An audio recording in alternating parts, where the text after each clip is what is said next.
Hey guys, what's going on? This is the Hills Podcast. I'm Caleb, and this is Sean Beatty. Y'all know him. I'm here. This is a podcast where we kind of recap the Sunday, and it just happened, so it's pretty fresh on our mind. So I just thought I'd just talk with you, Sean, about kind of the message, and we can just go back and forth about it a little bit.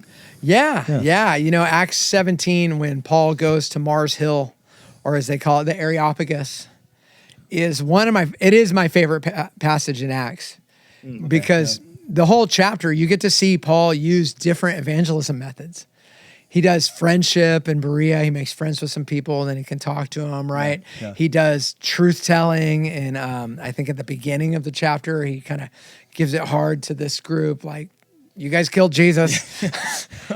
And then you get to Areopagus, and he uses reason-giving, kind of logic. Okay. And I just, to me, Paul is just this brilliant missiologist or evangelist or whatever you want to call him. He's using all the styles, and I think they're great examples. So I love this passage. So jack of all trades, you know? Yeah, for sure. Yeah. So with that,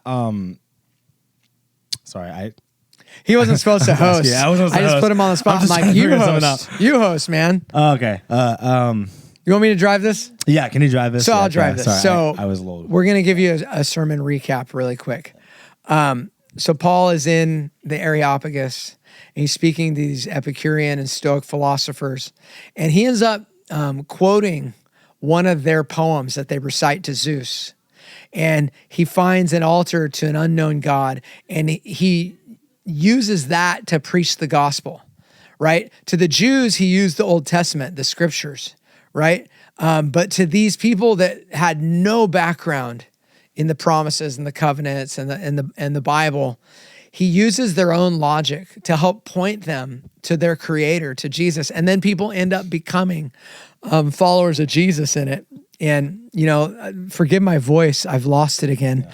But this is how it works. The beauty of that, right, is at the end it says that a guy named Dionysus comes to faith. Dionysus, this guy's named after the goddess of drunkenness. Nice. You know what I mean? And now he's a Christian. Yeah. And I just think that's such a beautiful irony that Luke puts in there on purpose. Mm-hmm. You know, and there had to be people that were Judaizers that were like, he's got to change his name. He can't have a name like that. Yeah. And Luke says, oh, nay. He is who he is in Christ. And let's let him walk his journey. You don't need to walk it for him.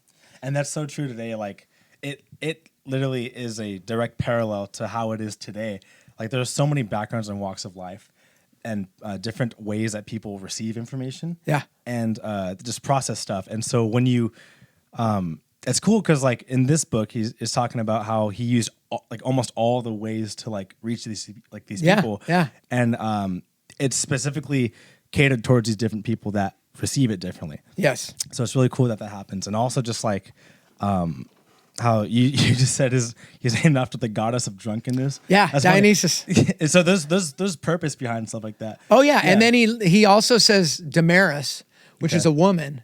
Like in the ancient world, you didn't point out women. Yeah. That was significant. Yeah. That these two guys, a member of the Areopagus and a woman, were at the same level. Yeah. Like Luke treated them the same, and that's how the Christians saw everyone, that we're all equal at the foot of the cross. Yeah.